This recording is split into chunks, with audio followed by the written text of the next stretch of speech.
ابن زیاد کے دربار میں جاتا ہے، چونکہ ابن زیاد گورنر کوفہ ہے، وہ کوفہ کا گورنر ہے، تو اس نے یہ سوچا کہ کوفہ کے گورنر کو اگر ابن زیاد کو ہم نے یہ سر دیا تو وہ ہمیں انعامات دے گا، ہمیں سونا چاندی اور زیورات دے گا یا شفیاں دے گا کہ واہ تم حسین کا سر لے کر کے آئے ہو، انعام تو لے کے جاؤ۔ اس لالچ سے وہ امام کا سر لے کر کے گیا۔ اب دربار میں اس کے محل میں اس نے جنرل پرمیشن دے رکھی تھی کہ کوئی بھی اندر آ سکتا ہے، یعنی کوئی بھی انسان اندر آ سکتا ہے، کوئی روک ٹوک نہیں ہے۔ اور کیوں دے رکھی تھی؟ تاکہ لوگ آئیں اور حسین کے سر کو دیکھیں، اس لیے دے رکھی تھی۔ تمام کوفہ والے، پورا کوفہ جمع ہے حسین کے محل میں، پورا کوفہ جمع ہے ابن زیاد کے محل میں، اور امام علی مقام کا مبارک سر ابن زیاد اپنے تخت پر بیٹھا ہے، اور ایک ڈش میں، ایک تھالی میں امام حسین کے سر کو پیش کیا گیا اور رکھا گیا۔ اور امام علی مقام کا جب سر مبارک ابن زیاد کے سامنے لایا گیا اور تشریف فرما ہوا، جلوہ گر ہوا، تو وہ بدبخت یزید پلید ابن زیاد، اس کے ہاتھ میں چھڑی ہے، اور وہ اس چھڑی سے امام کی لبوں پر مار رہا ہے، امام کے ہونٹوں پر مار رہا ہے، امام کے گال پر مار رہا ہے، امام کے ماتھے پر مار رہا ہے، امام کے سر پر مار رہا ہے۔ اس چھڑی سے وہ امام کے ہونٹوں پر مار رہا ہے، اور مار کر کے کہہ رہا ہے کہ واہ اللہ نے مجھے عزت دی، حسین کو ذلیل کر دیا، مجھے اللہ اکبر کبیرہ۔ اس کے دربار میں ایک بہت پرانے صحابی، بہت جلیل القدر صحابی بیٹھے ہوئے ہیں، جن کا نام ہے حضرت زید بن ارقم رضی اللہ عنہ۔ حضرت زید بن ارقم اٹھتے ہیں، اور اٹھنے کے بعد ابن زیاد کو جھڑکتے ہیں، کہتے ہیں ہٹو یہاں سے، کیا کر رہے ہو؟ یہ نبی کے نواسے کا سر ہے، یہ نبی کے بیٹے کا سر ہے، یہ نبی کی اولاد کا سر ہے، تم نبی کی اولاد کو مار رہا ہے، تجھے خدا کی مار پڑے گی، اور یاد رکھ خدا کی لاٹھی میں آواز نہیں ہے، خدا کی لاٹھی میں آواز نہیں ہے۔ ابن زیاد کو جب انہوں نے ڈانٹا، ابن زیاد شاکڈ ہو گیا، اور شاکڈ ہونے کے بعد امام کے سر کو آپ نے لیا اور جھاڑنا پوچھنا شروع کیا، آپ کو چومنا شروع کیا۔ ابن زیاد آتا ہے، اور آنے کے بعد حضرت زید بن ارقم سے بدتمیزی کرنے لگتا ہے، آپ سے بے ادبی کرنے لگتا ہے، آپ سے الٹے سیدھے جملے بولنے لگتا ہے، اور آپ کو جھڑکنے لگتا ہے، اور کہتا ہے بڈھے ہو گئے ہو، ہٹ جاؤ یہاں سے، تمہارا کوئی کام نہیں ہے۔ حضرت زید بن ارقم دیکھتے ہیں کہ یہاں میری کوئی نہیں چل رہی ہے، آپ اٹھ جاتے ہیں، اور اٹھنے کے بعد لوگوں سے کہتے ہیں لوگوں تم لوگ برباد ہو گئے ہو، تم لوگ تباہ ہو گئے ہو، تم نے ایسے آدمی کو حاکم بنایا ہے جو تمہارے نبی کی اولاد کو مار رہا ہے، جو تمہارے نبی کی آل کو مار رہا ہے، جو تمہارے نبی کے بچوں کو مار رہا ہے، اور ایسے انسان کو حاکم بنایا ہے جو تمہارے بڑوں کو، یعنی اپنے آپ کو کہا تمہارے بڑوں سے بدتمیزیاں کر رہا ہے، تمہارے بڑوں کو غلام بنا رہا ہے۔ یہ کہہ کر آپ باہر نکل گئے، اور باہر نکلنے کے بعد اپنے گھر پہنچے۔ اپنے گھر جیسے ہی پہنچتے ہیں، امام علی مقام کے سر کو نیزے پر کیا جاتا ہے، اور بلند کرنے کے بعد محل سے باہر نکلا جاتا ہے۔ اب چونکہ یزید کا محل ملک شام میں ہے، ابن زیاد بیٹھا ہے کوفہ میں، یزید ہے ملک شام میں۔ اب ابن زیاد نے یہ سوچا کہ یہ سر مبارک میں یزید کے ملک شام میں یزید کے پاس گھمائیں گے تو یزید ہمیں انعامات بھیجے گا، سونے چاندی زیورات دے گا کہ واہ واہ ابن زیاد تم نے تو حسین کے سر کو قلم کروا دیا۔ تو اس لیے ابن زیاد نے یہ سوچا کہ امام کے سر کو ملک شام روانہ کیا جائے۔ امام کے سر کو نیزے پہ بلند کیا گیا، بلند کرنے کے بعد ملک شام کی طرف روانہ کیا گیا، اور قافلہ روانہ ہے۔ حضرت زید بن ارقم رضی اللہ عنہ فرماتے ہیں کہ جب امام کا سر مبارک میرے گھر کے سامنے سے گزرا تو میں اپنے گھر میں بیٹھ کر قرآن شریف کی تلاوت کر رہا تھا، اور میں سورہ کہف پڑھ رہا تھا، اور سورہ کہف کی آیت مبارک آیت نمبر 9 پڑھ رہا تھا۔ اس میں فرمایا یہ گیا کہ اب پہاڑ کی کوہ والے اللہ کی عجیب نشانیاں ہیں۔ حضرت زید بن ارقم فرماتے ہیں کہ جب میں اس آیت پر پہنچا تو سر حسین سے ایک آواز آئی، سر حسین نے آواز لگائی، سر حسین بول پڑا، اور فرماتے ہیں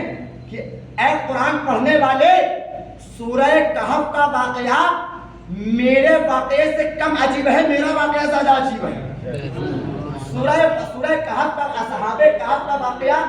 کم عجیب ہے، حسین کا قتل کر دینا زیادہ عجیب ہے، اور حسین کا قتل کر دینے کے بعد حسین کے سر کو نیزے پہ لیے پھرنا یہ زیادہ عجیب ہے۔ ملک شام لے جایا گیا، لے جانے کے بعد یزید کا دربار لگا ہے، یزید تخت پر بیٹھا ہے، اور جناب علی یزید کے سامنے امام کا سر پیش کیا گیا۔ امام علی مقام کا سر ایک ڈش میں، ایک تھالی میں جلوہ گر ہے، تشریف فرما ہے، اور مسند پر بیٹھا ہوا ہے، میرا امام اپنی مسند پر جلوہ گر ہے۔ یزید کے سامنے تشریف فرما کروایا گیا تو امام علی مقام کے سر مبارک یزید کے سامنے ہے۔ یزید نے چھڑی منگوائی، اور چھڑی منگوانے کے بعد کبھی یزید امام علی مقام کو اس چھڑی سے امام علی مقام کے گالوں کو چھوٹتا ہے، کبھی آپ کے ہونٹوں پہ چھڑی لگاتا ہے، کبھی آپ کے ماتھے پہ چھڑی لگاتا ہے، کبھی آپ کے بال پہ چھڑی لگاتا ہے، کبھی آپ کی ناک پہ چھڑی لگاتا ہے، کبھی آپ کے کان پہ چھڑی لگاتا ہے، اور معاذ اللہ مارنا شروع کرتا ہے، ہونٹوں پر مارنا شروع کرتا ہے، اور مارتے مارتے جناب زینب کبریٰ سے کہتا ہے، ان کی بہن سے کہتا ہے کہ زینب دیکھ تو صحیح، اللہ نے مجھے عزت دی، تیرے بھائی کو ذلیل کر دیا، اللہ نے مجھے عزت دی اور تیرے بھائی کو ذلیل کر دیا۔ حضرت زینب کبریٰ 3 دن کی بھوکی پیاسی ہیں، مگر حال دیکھو، لہجے میں وہی دم ہے، بات میں وہی دم ہے، بات میں وہی زور ہے، کھڑی ہوتی ہیں اور کھڑی ہونے کے بعد فرماتی ہیں، سن یہ بتا قرآن تیرے گھر پہ نازل ہوا ہے یا میرے گھر پہ نازل ہوا ہے؟ یہ بتا قرآن تیرے نانا پر نازل ہوا ہے کہ میرے نانا پر نازل ہوا ہے؟ یہ بتا فاطمہ تیری ماں ہے یا میری ماں ہے؟ یہ بتا علی تیرا باپ ہے یا میرا باپ ہے؟ یہ بتا حسین تیرا بھائی ہے یا میرا بھائی ہے؟ یہ بتا حسن تیرا بھائی ہے یا میرا بھائی ہے؟ حضرت زینب کبریٰ نے فرمایا، سن تو نے یہ مار کر میرے بھائی کو قتل کر کے تو یہ سوچ رہا ہے کہ اللہ نے تجھے عزت دے دی ہے، میں تجھے بتانا چاہتی ہوں تیرا ذکر آج کل پرسوں نرسوں 10 سال 20 سال رہے گا، تیرے مرنے کے بعد تیرا نام لینے والا کوئی نہیں بچے گا، مگر میرے حسین کا ذکر ممبر و محراب میں کیا جائے گا، ممبر و محراب میں میرے نبی کا ذکر ہوگا، ممبر و محراب میں میرے حسین کا ذکر ہوگا، ارے میرے حسین کا ذکر مسجدوں میں کیا جائے گا، جلسوں میں کیا جائے گا، محفلوں میں کیا جائے گا، مجلسوں میں کیا جائے گا، جہاں جہاں جاؤ گے وہاں وہاں تیرا ذکر نہیں میرے بھائی کا ذکر کیا جائے گا، میرے حسین کا ذکر کیا جائے گا۔ جب زینب کبریٰ نے اس تلخی لہجے میں اس سے بات کی نا تو ایک نابینا صحابی وہاں پر بیٹھے ہوئے، ان کی آنکھیں نہیں تھی، نابینا صحابی اپنے بغل والے کا ہاتھ ٹچ کرتے ہیں اور ہلا کر پوچھتے ہیں، یہ کون بول رہا ہے؟ مجھے تو علی کی آواز لگ رہی ہے، مجھے تو کیا علی آ گئے؟ علی کو ختم ہوئے تو اتنے سال بیت گئے، علی کہاں سے چلے آئے؟ تو بغل والا کہتا ہے، یہ علی نہیں بول رہے ہیں، علی کی بیٹی بول رہی ہے، یہ علی نہیں بول رہے ہیں، علی کی بیٹی بول رہی ہے۔ پتہ یہ چلا جناب زینب کبریٰ یہ فرما رہی ہیں کہ دیکھ لو ہم بھوکے پیاسے ضرور ہیں مگر ہماری رگوں میں مولا کائنات کا خون دوڑ رہا ہے، ہماری رگوں میں فاطمہ الزہرا کا دودھ دوڑ رہا ہے، ہم نے فاطمہ کا دودھ پیا ہے اور ہماری رگوں میں مولا کائنات کا خون دوڑ رہا ہے۔ تو جس کی رگوں میں یار علی کا خون دوڑے وہ نہ یزید سے ڈرتا ہے نہ پولیس سے ڈرتا ہے، وہ کسی سے نہیں ڈرتا ہے، کیونکہ وہ علی جو ایک ہاتھ سے خیبر کو اکھاڑ دے، اس کی بیٹی کا حال یہ ہوتا ہے کہ اس کی بیٹی بھرے دربار میں بنا کسی ڈر کے یزید کے سامنے کھڑی ہو کر بولتی ہے، یزید کے سامنے کھڑی ہو کر چلاتی ہے اور اس کو بتاتی ہے کہ تو دیکھ لے، تو ہمیں چاہے جتنا کمزور کر لے، ہم کمزور ہونے والے نہیں ہیں، اس لیے کہ ہمیں طاقت کسی ملا نے نہیں اللہ نے دی ہے، کسی اور نے نہیں دی ہے، اللہ نے دی ہے۔ تو میرے امام کے ذکر کو نہ یزید مٹا پایا، نہ پلید مٹا پایا، نہ بڑے سے بڑے لوگ آئے امام کے ذکر کو مٹانے کے لیے، مگر خدا کی قسم جب قرآن گواہ ہے وَرَفَعْنَا لَكَ ذِكْرَكَ، اے میرے نبی ہم نے آپ کے لیے آپ کے ذکر کو بلند کر دیا، تو جہاں جہاں میرے نبی کا ذکر کیا جائے گا وہاں وہاں میرے حسین کا ذکر کیا جائے گا، وہاں وہاں میرے حسن کا ذکر کیا جائے گا۔ تو نہ قرآن کے مطابق نہ ہی میرے نبی کا ذکر بند ہونے والا ہے، نہ ہی میرے حسین کا ذکر بند ہونے والا ہے، نہ ہی میرے نبی کی اولادوں کا ذکر بند ہونے والا ہے۔ تو بس اپنے ذہن میں یہ بات بالکل پیوست کر لو کہ امام علی مقام کے جیسا کائنات میں نہ کوئی آیا تھا، نہ آیا ہے، نہ قیامت تک آ سکے گا، کیونکہ امام بننے کے لیے بڑی محنت کرنی پڑتی ہے، امام بننے کے لیے بڑی مشقتیں کرنی پڑتی ہیں، امام بننے کے لیے بڑا پسینہ بہانا پڑتا ہے، امام بننے کے لیے جوان جوان بچوں کو مرتا ہوا دیکھنا پڑتا ہے، امام بننے کے لیے اپنے 22 سال کے لڑکے کو مرتا ہوا دیکھنا پڑتا ہے، امام بننے کے لیے اپنے 6 مہینے کے بچے کو مرتا ہوا دیکھنا پڑتا ہے، امام بننے کے لیے اپنی آنکھوں کے سامنے اپنی ماں بہن بیٹیوں کی چادر چھینتے ہوئے دیکھنا پڑتا ہے، امام بننے کے لیے اپنی جان بھی قربان کرنی پڑتی ہے، اپنا مال بھی قربان کرنا پڑتا ہے، اپنے آپ کو بھی قربان کرنا پڑتا ہے۔ اور سب سے بڑی بات تو یہ ہے کہ امام بننے کے لیے یہ سارے کام تو کرنے ہی پڑتے ہیں، ان سب سے بڑا کام یہ ہے کہ امام بننے کے لیے سب سے پہلے نبی کا نواسہ بننا پڑتا ہے، سب سے پہلے نبی کا نواسہ بننا پڑتا ہے۔ تو جو نبی کا نواسہ ہوگا وہی تو میرا امام بن سکتا ہے نا، وہی تو حسین بن سکتا ہے نا۔ اس لیے ابھی شاعر کہتے ہیں قتل حسین اصل میں مرگ یزید ہے، اسلام زندہ ہوتا ہے ہر کربلا کے بعد، اسلام زندہ ہوتا ہے ہر کربلا کے بعد۔ مولا پاک کی بارگاہ میں دعا ہے اللہ تعالی ہم سب کو امام علی مقام سے سچی اور پکی محبت کرنے کی توفیق عطا فرمائے، اور ہم سب کو امام علی مقام کا سچا اور پکا غلام بنائے، آمین۔ وآخر دعوانا الحمدللہ رب العالمین وما علینا الا البلاغ۔ السلام علیکم، سنت بات کریے۔